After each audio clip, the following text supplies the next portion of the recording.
Hey, welcome to a special non-Wednesday Stuff edition of Wednesday Stuff. What I mean by that is it's not going to be the usual inside news, outside news, stuff from news, and all the reviews that you usually hear on Wednesday Stuff, which you haven't heard in a long time anyway, because I haven't done Wednesday Stuff in a long time. But I did want to check in this week because I'm actually in California. In fact, my lovely wife is driving on the 5 right now along the coast of sunny Southern California for the Critics' Choice Movie Awards, which are tomorrow, and I'm very excited about those. But I also wanted to check in because I didn't have any movie reviews that I put up this week because we're down here. Although you're really not missing much with the Hercules movie. I'll get a review of that up as soon as I can. And then there's the Shadow Recruit movie that might be interesting coming out this weekend. We'll get to those eventually, but some really fun stuff this week. Throughout the week, I want to talk both about my experiences here in California so far, as well as a little bit of kind of the movie news that's going on. So I guess there's a little inside news, outside news. And so we'll just kind of go in order of the week.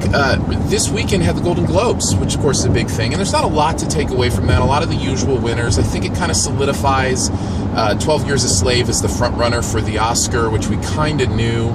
Personally, I'm hoping tomorrow with the CCMAs we award a different movie Best Picture so that there's a little more kind of wondering what's going to happen at the Oscars. What's interesting is the Oscar nominations are tomorrow morning, and then our awards are tomorrow night. By the way, they're on the CW. If you want to watch them, my wife and I will be there. You may see us in the audience. Who knows? Maybe I'll rush the stage. No, that's not going to happen. So I'm hoping we award Gravity the Best Picture because I think that's probably the only one that has a shot to beat 12 Years a Slave. Although, man, Her is a great movie, and I'd love to see it get some credit as well. So that's out of the Golden Globes. It's kind of the typical stuff. Other than the television side, Brooklyn Nine-Nine winning for Best Comedy and Andy Samberg winning for Best Actor in a Comedy. That's great. It's not getting the ratings it should get. It's a great show. It's a funny show. It is up there with Modern Family and New Girl. It is one of those type of shows that is just really, really funny. In fact, I think it's above Modern Family. Modern Family has fallen off for me a little bit, especially as kind of the kids get older, and it's just the cast isn't working as well as I thought it did in the past. But I was really glad to see Brooklyn Nine-Nine pick up the Golden Globe. That was really cool. Then my week has been kind of going to stuff here in LA. Yesterday I had kind of an all-day adventure into Los Angeles. And I say into Los Angeles because we're staying south of Los Angeles down towards San Diego.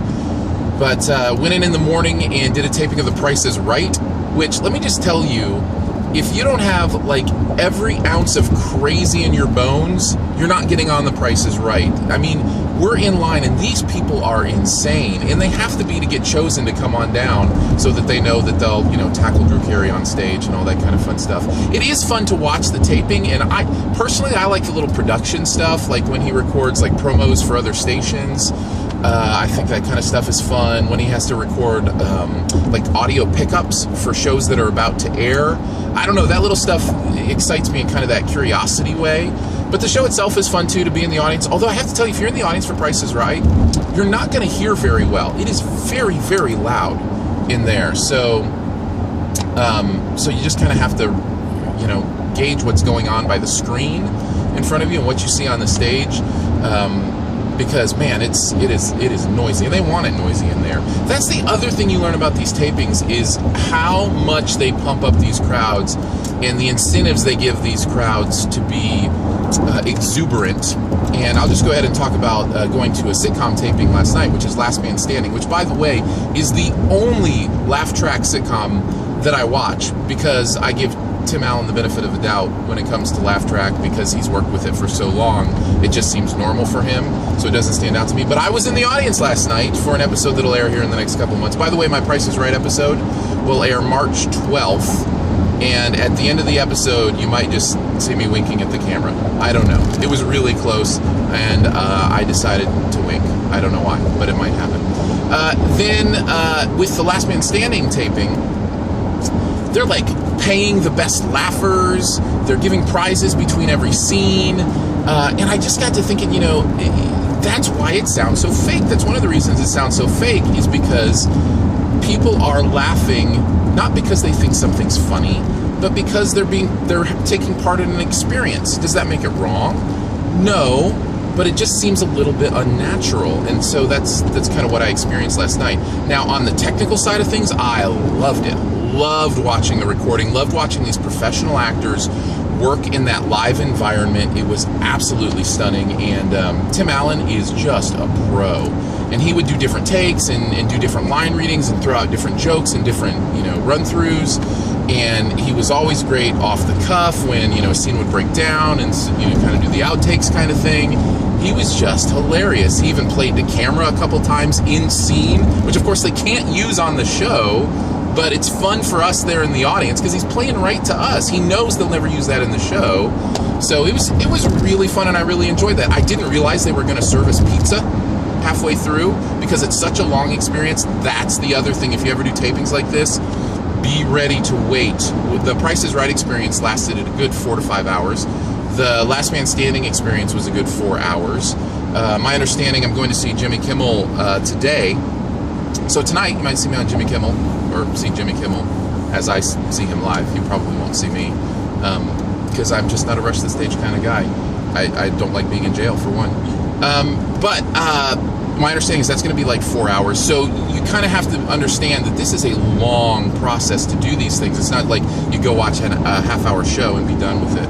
So I've really enjoyed that stuff, kind of seeing the behind the scenes. And of course, tomorrow is the big awards, and I'm excited to see, be in the same room with these stars and see these presenters. They announced the presenters today, and some really great names going to be presenting. Jonah Hill pops to mind. I remember seeing him. They're also, I think Oprah's going to be there to award something to Forrest Whitaker and some different things. So, of course, Tom Hanks, Sandra Bullock, they'll all be there. And it's going to be exciting to kind of be in that room and feel that buzz of awards season, because really next to the Golden Globes and the Oscars, I have to tell you, the Critics' Choice Movie Awards, they're right up there as far as next on that list. Maybe Directors Guild Awards, kind of up there with them, but they put a lot of stock in these, and a lot of it has to do with it's been a great predictor of the Oscars, what our organization has chosen in the past. So I'm excited to see what's going to happen tomorrow morning with the Oscar nominations, and then also tomorrow night with the awards. And I'm sure I will check back in maybe for next Wednesday stuff with a little bit more in depth on the awards. And I'll try to take some video and do that kind of stuff too. So having a great time in California. That's, I just wanted to check in and kind of give you some insight on that stuff. If you have any questions about any of that stuff, please leave them in the comments.